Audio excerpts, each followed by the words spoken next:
My sister sternly announced, "We no longer need you here. Please leave the place where you work from home. You're just living off us," with a tone that signaled she was done discussing it. My parents joined in, singing the same tune in unison. "Get out. We're tired of you and your dog always being in the way." "If that's how you feel, I'll just do what I want," I replied, my mind already plotting my next steps. "Let me introduce myself. I'm Le, a 41-year-old single woman working as a freelance web designer. I can do my job from anywhere thanks to the internet and my home setup.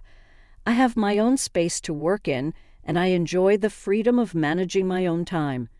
Despite loving my job, my life was disrupted 5 years ago when my parents suddenly decided to visit me without notice. As soon as they walked into my house, they began to look around and soon started a conversation that hinted at major changes ahead. "This house is quite spacious," Lisa, my mother, observed, looking around. "It almost seems like we could live here too, and there's even a spare room," my father added. It seems a waste for Lisa to live in such a big house all by herself, they declared without asking me. My parents had made up their minds in their typical manner, seeming to think moving in with me was settled without even considering what I might want. I had never planned to live with them, and I made my position very clear. "Hold on a moment. I have no desire to live with you," I said, puzzled by their assumption. "What are you even suggesting?" My father's face flushed red with anger as he sharply retorted, "You've taken over this house, claiming it was from your Uncle Michael, and you're trying to claim it as your own. There's a limit to how low you can go. I tried to set the record straight. I didn't take it over. I had a proper discussion with Uncle Michael, and he willingly transferred it to me," I explained. Despite my protests, my parents had already decided to move in. They insisted, "Our old house is falling apart, and it's no longer suitable for us to live there." Given that my mother didn't work and my father's income wasn't enough to cover major repairs, they saw no other option but to move into the house I had inherited from my Uncle Michael. Faced with their difficult situation, I couldn't just leave them homeless, so I reluctantly agreed to let them move in. Once they settled in, however, they didn't hesitate to make sarcastic remarks.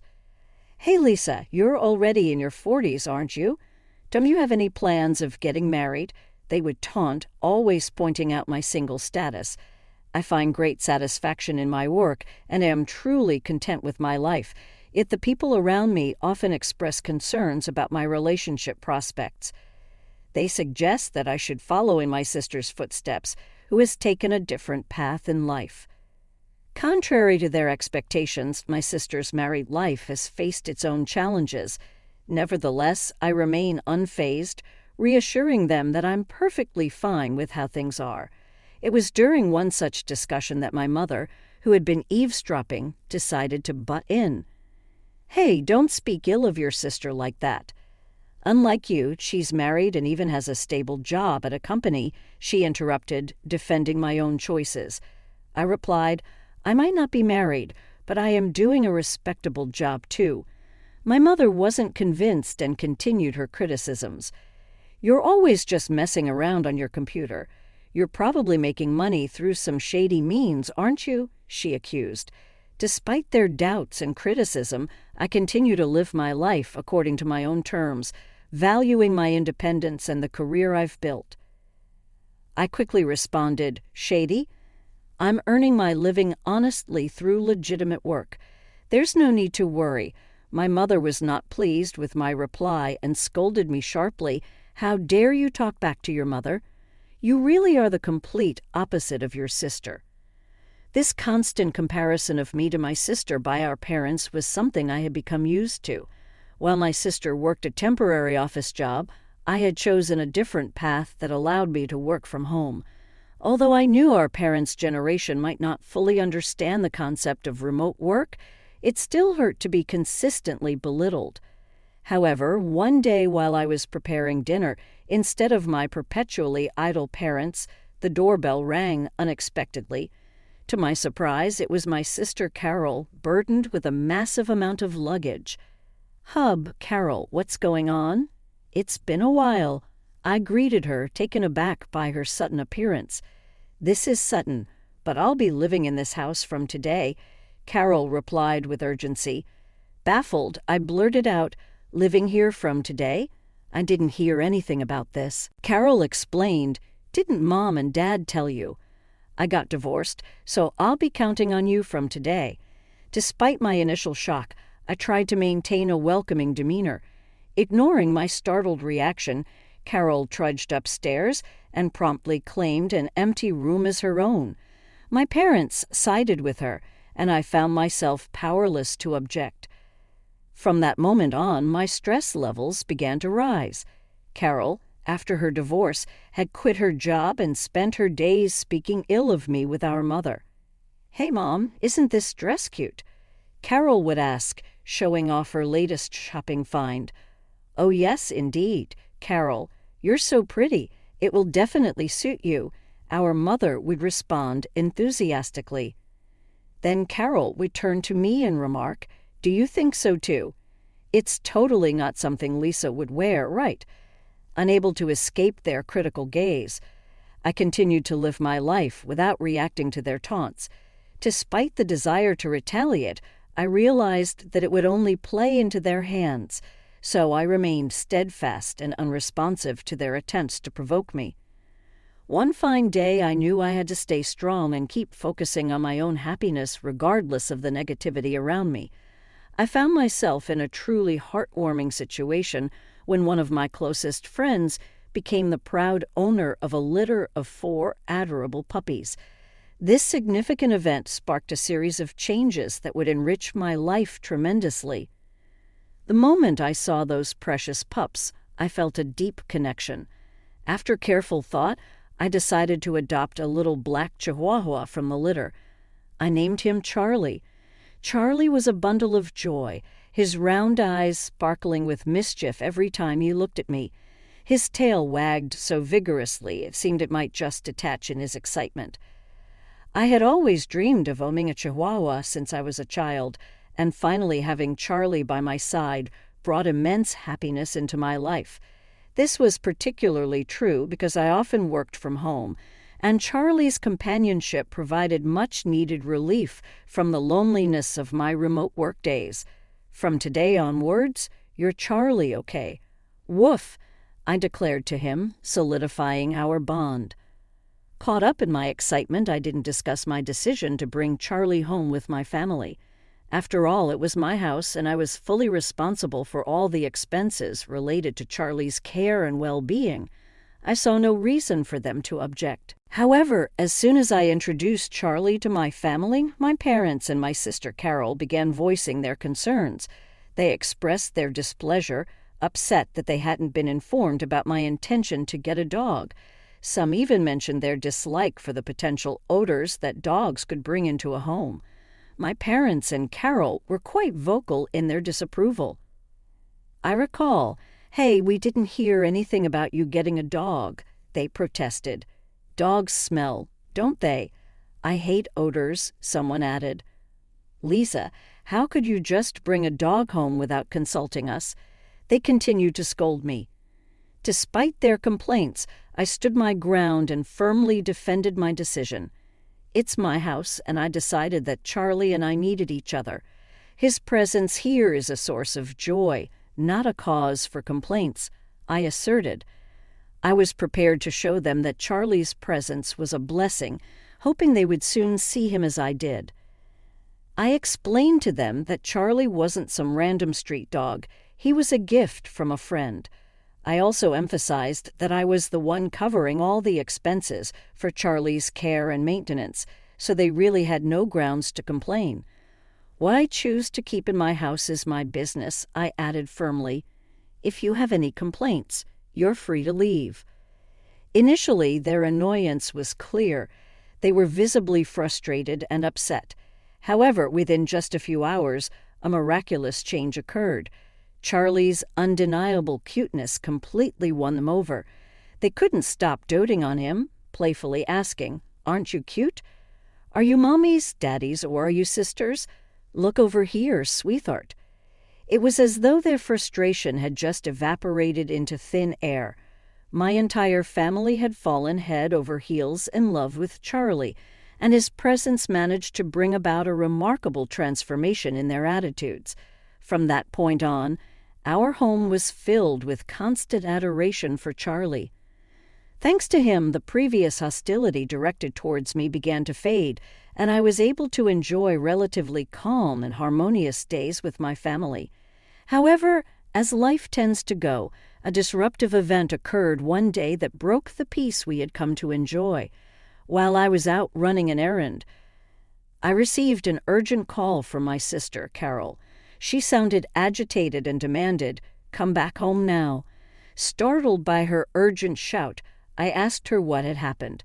She unleashed her frustration over the phone, shouting back, "It's not what happened, it's what Charlie did. He did his business on my clothes. What if they smell?" I tried to calm her down, saying, "Oh, just wash them quickly and they'll be fine. And isn't it your fault for leaving your clothes all over the floor?" Carol retorted, "What? It's my fault. It's your poor training that's to blame." I sighed, realizing that this was just a minor hiccup. "Enough, Carol. Charlie is still a puppy, you know. If you take him out for a walk, he won't do his business at home. You said you were excited to walk Charlie today, didn't you? Did you actually take him?" I had originally planned to take Charlie for a walk later in the day, but I didn't realize this decision would trigger a series of events that would throw my family into chaos. The core issue was that I hadn't fully trained Charlie, our beloved dog, and the consequences of this oversight were about to unravel. When I returned home, I walked into a home filled with tension. My sister, Carol, clearly furious, confronted me immediately. Her anger was evident, and it was clear she had already briefed our parents about the mishap as they too glared at me. Standing amid Carol's now soiled clothes scattered across the floor, Carol distraughtly threw the soiled garments at me in a fit of frustration. "I'm going to charge you for the cleaning costs," she declared angrily. "Why should I pay?" I retorted. "It's because you didn't take him for a walk and left your clothes all over the floor." My parents quickly joined in, urging me to take responsibility. "Lisa, shouldn't you at least apologize to Carol?" they suggested. "All of this happened because of that Charlie you brought home." As the accusations continued, I couldn't help but defend Charlie. "Can't we give Charlie some slack? Puppies are like babies. They make mistakes sometimes." But my family seemed determined to blame me and Charlie. This situation only happened because of this stupid dog. My sister snapped again. "Lisa, you made the right choice by not getting married. If you became a mother, I doubt you'd raise a decent child." Her comments grew harsher, and my frustration mounted. "How dare you say something like that?" I exclaimed. "If you had taken him for walks properly and kept the house tidy, none of this would have happened." Finally, my sister reached her limit. She pointed at me and declared, "I can't take this anymore." The situation had escalated beyond simple pet mishaps to personal attacks, revealing deeper family tensions. Despite the hostility, I knew it was essential to remain calm and address each issue thoughtfully, prioritizing Charlie's training and our family's need for better communication and understanding. "I don't need you or this dumb dog. Get out of this house." The words struck me like a ton of bricks. "What?" I stammered in disbelief. "Didn't you hear me?" I said, "Get out. We don't need a home-wrecking freeloader here." My sister continued harshly. Her accusation cut deeply, especially since she knew all too well that I was currently without a job. I was stunned. Who did they think was covering the household expenses? It was me. As I stood there bewildered by my sister's outrageous claims, even my parents joined in supporting her view. "That's right, Lisa. Leave this house. Your presence only makes us feel worse," they echoed. I had reached my breaking point. "You're all jinxes. Just get out," they shouted together. their voices echoing off the walls. "That's it. I've reached my limit." I finally burst out. "If this is how it's going to be, just wait." With that declaration, I decided to take control of the situation. I quickly packed my belongings and left the house with Charlie wrapped in a towel. As I walked away, thoughts of revenge flickered through my mind, but I knew this saga was far from over. A few days later, as expected, my sister reached out to me in a panic. "Lisa, help! What happened to the house all of a sudden?" she asked, her voice filled with anxiety and desperation. Curious about this new twist in our ongoing family drama, I inquired, "What happened? Why do we suddenly have to leave?" "We were told to leave by the end of this month," she replied, her voice trembling with stress. The realization hit me hard, and I couldn't help but wonder if this was the universe's way of teaching my family a lesson about compassion and understanding. What's the problem here? Why do we suddenly have to leave? Carol's voice quivered as she struggled to grasp the situation. "I've made the decision to sell the house," I told her firmly. I stated it calmly, and Carol froze, disbelief clear in her trembling voice. "What do you mean you've decided to sell it? You don't have the authority," she stammered. "A month ago, the house officially became mine, a fact I had kept to myself until now. Yes, I received the house from Uncle Michael, and the title is in my name," I revealed, causing Carol to react with shock. "You're kidding, right?" Her skepticism was evident. "Even if the title was transferred to you by Uncle Michael, you can't just sell it like that," she argued. "I understand your concern," I reassured her, "but right after you told me to leave, I consulted with Uncle Michael. He made it clear that the house is mine now, Lisa. He told me to do what I want and suggested I get away from the family as soon as possible." Carol was taken aback, struggling to process this unexpected revelation. "What? No way," she muttered. As our conversation continued, I suspected my parents might be listening in through the phone speaker. Soon enough, they began to voice their objections. "Hey, Lisa, cut it out. We have no other place to live if we leave the house," they interjected, trying to appeal to my sense of family loyalty. "That's right, Lisa. It's unthinkable to do this to your own family. If you're a good daughter, show some respect to your parents," they added with a quiet but firm tone. I responded, "Respect? What are you talking about? You've always looked down on me compared to Carol. Who do you think has been supporting your life for the past few years? You all had nowhere to live, so I reluctantly let you stay with me." My parents were momentarily silenced by my strong response. Without waiting for their reply, I contemplated the implications of my decision, ready to enforce the boundaries that were long overdue. "Who treated me and Charlie like nuisances and kicked us out? It was you, wasn't it? Trying to drive out the original resident is shameless." My father responded with a voice full of plea. "Please, Lisa, help us. We're sorry." But I had had enough. "I don't care. Fend for yourselves," I said resolutely. With that, I abruptly ended the call and blocked all my family members' contacts. Charlie, my loyal companion, looked up at me with a worried expression. I held him close and whispered, "I'm sorry, Charlie, for shouting.